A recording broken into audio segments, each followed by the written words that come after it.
মানবদেহের সমস্ত সৌন্দর্য একদিকে আর চোখের সৌন্দর্য একদিকে।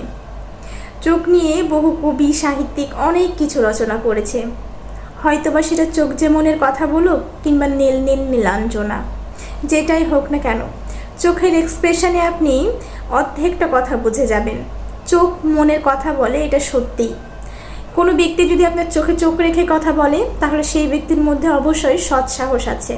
এক্সেপশনাল কিছু এক্সট্রা ম্যাটেরিয়াল মানুষ রয়েছে যারা অনেক বেশি অ্যাক্টিং করতে পারে, সেই সব মানুষের কথা আলাদা, কিন্তু ম্যাক্সিমাম সাধারণ মানুষের ক্ষেত্রে চোখের এক্সপ্রেশনে আপনি বুঝতে পারবেন সেই মানুষটি কী চাচ্ছে।